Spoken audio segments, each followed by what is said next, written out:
Bismillahirrahmanirrahim. Assalamualaikum warahmatullahi wabarakatuh. Alhamdulillahirrahmanirrahim. Wassalatu wassalamu ala asrafil anbiya wa mursalin. Sayyidina Muhammadin wa ala alihi washabihi ajmain.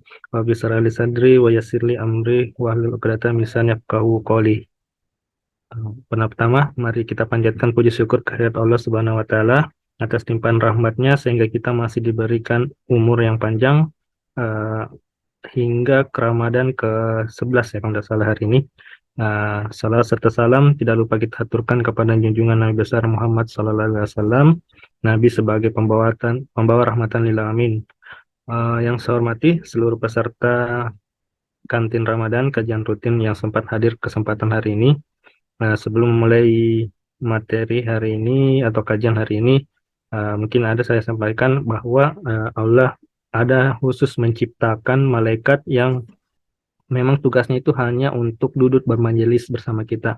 Jadi ini salah satu bentuk majelis ilmu yang kami yakini bahwa ada malaikat-malaikat yang memang diperintahkan oleh untuk mencari majelis-majelis ilmu di bumi khususnya. Uh, Termasuk dalam Zoom meeting ini. Jadi ini mungkin itu motivasi teman-teman bahwa yang hadir di sini tidak lain dan tidak bukan diberikan hidayah oleh Allah. Banyak orang yang diberikan waktu tapi disibukkan dengan hal-hal yang lain sehingga tidak bisa bersamai kita di majelis ilmu ini. Uh, Baik untuk materi hari ini, sebelumnya ya jangan melihat siapa yang menyampaikan, tapi uh, ambil hikmah dari apa yang disampaikan. Jadi kami diberikan kesempatan untuk mengisi kegiatan ini. Kebetulan narasumbernya berhalangan hadir untuk hari ini. Jadi kami coba menggali isi materi kajian ini berdasarkan dari basic nilai akademiknya, seperti itu. Jadi bukan dari basic pendidikan yang kami jalani. Baik, kami mengangkat tema terkait dengan sejarah sholat tarawih, di mana mungkin ada yang sudah mengetahuinya ataupun ada yang belum mengetahui. Jangan sampai kita melaksanakan sholat tarawih ini berdasarkan tradisi sama dengan puasa. Kita tidak mengetahui sejarahnya, kenapa bisa ada. Bahkan kami sarankan memang walaupun kita lahir sebagai Islam dari lahir, itu tetap kita harus mempelajari kenapa kita memilih agama Islam. Nah, semakin kita mengetahui sejarah, semakin kita tahu sumbernya, itu mungkin semakin memperkuat keyakinan dalam diri kita seperti itu. Baik.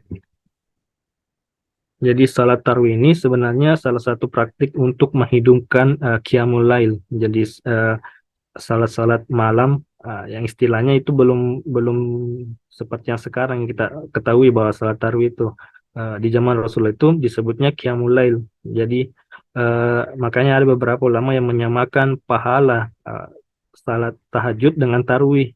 Karena sama-sama disebutkan itu bahwa tarawih itu salat Qiyamul Lail.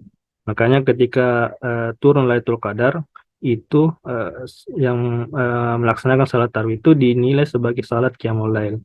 Bahkan ada beberapa pendapat bahwa tarawih yang dilaksanakan Rasulullah itu uh, di malam hari di hampir pertengahan malam. Bukan seperti yang kita laksanakan sekarang setelah Isya langsung tarawih. Ibadah ini memiliki keutamaan yang memang ditentukan landasannya dari hadis Rasulullah di mana yang disebutkan bahwa sanbihi min taqaddama malahu ghafirullah hisaban imanan wa ramadana qamaman, yang artinya barang siapa yang melaksanakan ibadah tarawih di bulan Ramadan seraya beriman dan ikhlas, maka insya Allah akan diampuni baginya dosa yang telah lampau. Jadi jarak antar tarawih dengan tarawih selanjutnya akan diampuni apabila melakukan dosa-dosa yang tentu di sini garis bawahi bahwa bukan dosa-dosa besar. Hadis riwayat Bukhari dan Muslim. Hukum sholat tarawih ini sebenarnya sunnah. Nah, ada salah pengertian di masyarakat, utamanya mungkin kita yang harus diperbaiki terkait dengan pengertian sunnah itu. Nah, karena ada yang beranggapan bahwa wajib itu kalau ditinggalkan dosa dan apa ya, harus dilaksanakan. Kalau sunnah yang pengertian umumnya itu yang masyarakat pahami bahwa ketika tidak dilakukan tidak mengapa, ketika dilakukan mendapat pahala. Ini yang mau diperbaiki teman-teman. Nah, yang seharusnya itu sunnah itu ketika ditinggalkan kita akan rugi. Nah, mungkin ini yang pengertian yang sebenarnya ya. Jadi salat tarawih ini merupakan salat khusus hanya ada di malam bulan suci Ramadan yang dilaksanakan setelah salat Isya dan sebelum salat sunnah witir. Hukumnya ini bersifat sunnah bagi kaum laki-laki dan perempuan. Rasulullah pada zaman itu mengerjakan tidak selalu di masjid, melainkan kadang di rumah, sebagaimana dijelaskan oleh hadis Aisyah radhiyallahu an, bahwa sesungguhnya Rasulullah pada suatu malam salat di masjid, lalu banyak orang yang salat mengikuti beliau. Pada hari ketiga atau keempat, jamaah sudah berkumpul menunggu Nabi, tapi Rasulullah tidak keluar dari dalam ruangannya menemui mereka. Dan Rasulullah melaksanakan salat tarawih di rumah pada malam ketiga atau keempat itu. Nah, pada pagi harinya setelah salat subuh, Rasulullah itu menyampaikan bahwa sungguh aku melihat apa yang kalian perbuat tadi malam. Maksudnya ya pada saat Qiyamul Lail itu yang mau melaksanakan salat tarawih. Tapi aku tidak datang ke masjid karena aku takut apabila salat ini diwajibkan pada kalian. Nah, sedangkan saya mengetahui bahwa kalian tidak mampu. Nantinya Rasulullah khawatir ketika apa yang selalu dirutinkan dikerjakan itu takutnya Allah akan mewajibkan. Sedangkan Rasulullah tahu bahkan sampai sekarang ini ya kita tahu yang salat wajib saja yang cuma 5 saja itu banyak yang meninggalkan, apalagi ketika ditambah salat sunnah tarawih ini menjadi wajib seperti itu. Jadi sejarahnya eh, tarawih ini ketika turun perintah dari Allah itu hanya turun ke Rasulullah. Jadi belum disampaikan kepada umat-umat yang lain. Jadi hanya Rasulullah yang melaksanakan salat qiyamul lail. Cuma ada sahabat-sahabat yang melihat Rasulullah bangun untuk salat malam. Dan itu pun belum ada penyampaian ini salat apa. Nah, hanya mengikuti dua rakaat seperti layaknya salat tahajud. Nah, di hari kedua, ini sudah beredar nih. Kalau sekarang itu sudah viral ceritanya, sudah viral di sosmed. Ya, Rasulullah tadi malam bangun salat malam, tapi bukan tahajud. Nah, akhirnya banyak yang datang untuk salat seperti layaknya salat. Kalau kita lihat sekarang salat Jumat lah mungkin ramainya. Nah, di hari ketiga atau keempat, yang paling sahih itu di hari ketiga. Rasulullah melihat jamaah sudah banyak, beliau tidak keluar, padahal dia tahu keadaan di luar situ. Seperti itu sejarahnya. Nah, dalam hadis tersebut tadi yang disebutkan oleh Aisyah radhiallahu an, penyebutan bilangan rakaat dan ketentuan rakaat tarawih secara rinci itu dikatakan lagi oleh Yazid bin Rumam bahwa manusia senantiasa melaksanakan salat pada masa Umar radhiyallahu an di bulan Ramadan sebanyak 23 rakaat yang terdiri dari 20 rakaat tarawih disambung dengan 3 rakaat witir. Nah, sedangkan Rasulullah SAW bersabda, ikutilah dua orang setelah aku, yakni Abu Bakar dan Umar. Nah, istilah taruh ini sebenarnya teman-teman baru dipopulerkan atau diviralkan oleh Umar bin Khattab di zaman Khalifah Umar bin Khattab. Ya, Umar bin Khattab. Karena beliau melihat pada satu malam itu masing-masing jamaah itu sholat sendiri-sendiri, artinya ada yang berkumpul berjamaah di sudut, ada juga sholat sendiri. Akhirnya beliau mengambil keputusan atau ide lah, sarankan waktu itu bahwa daripada sholat sendiri-sendiri, mending kita satukan dengan sholat berjamaah. Dan ini sebenarnya sunnah, tidak masalah teman-teman. Beda dengan wajib, kalau di satu rang itu ada yang terdiri dari beberapa salat wajib di yang apa namanya di masjid, nah, itu yang disarankan tidak dibolehkan. Tapi kalau sunnah masing-masing mau salat sunnah masing-masing itu dibolehkan. Nah, berangkat dari itu uh, di zaman Khalifah Umar bin Khattab inilah disebutkan istilah tarawih nanti. Nah, terkait dengan jumlah rakaat ini sebenarnya yang paling banyak hadisnya itu 8 rakaat. Nah, Rasulullah melaksanakan, tapi tentu beda dengan yang kita laksanakan sekarang.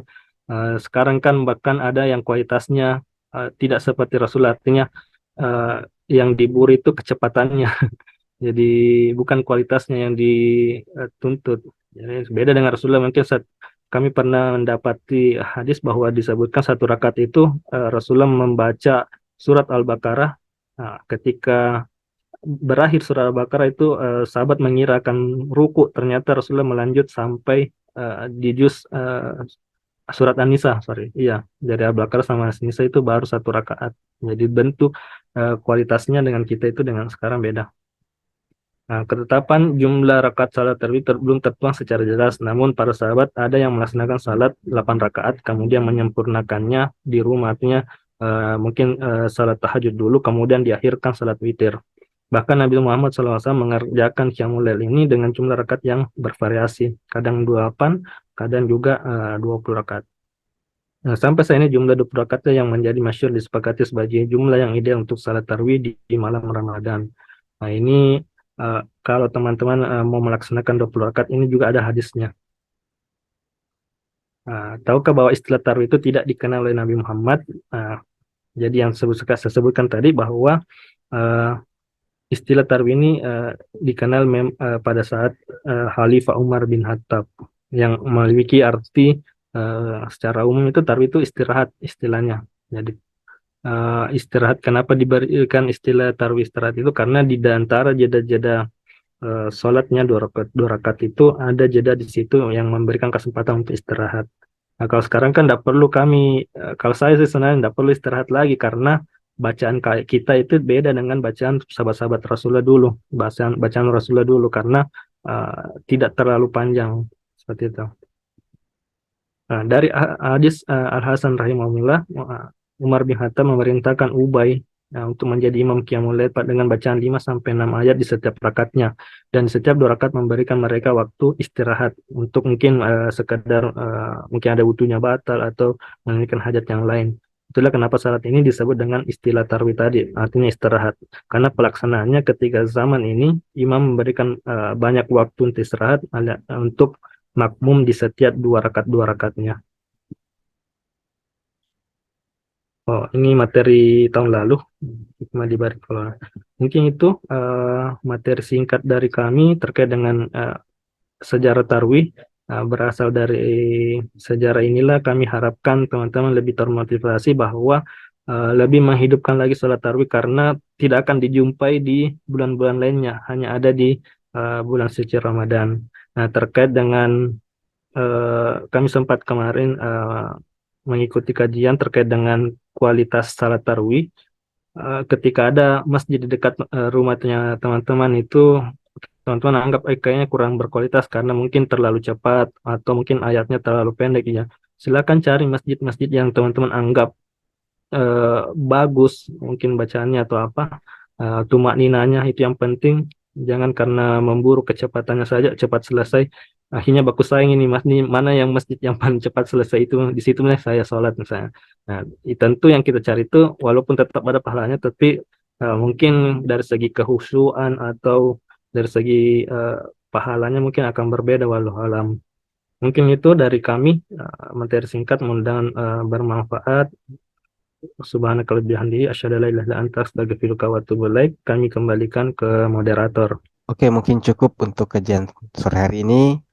Lebih kurangnya mohon dimaafkan. Saya tutup dengan ucapan Assalamualaikum warahmatullahi wabarakatuh. Waalaikumsalam warahmatullahi wabarakatuh.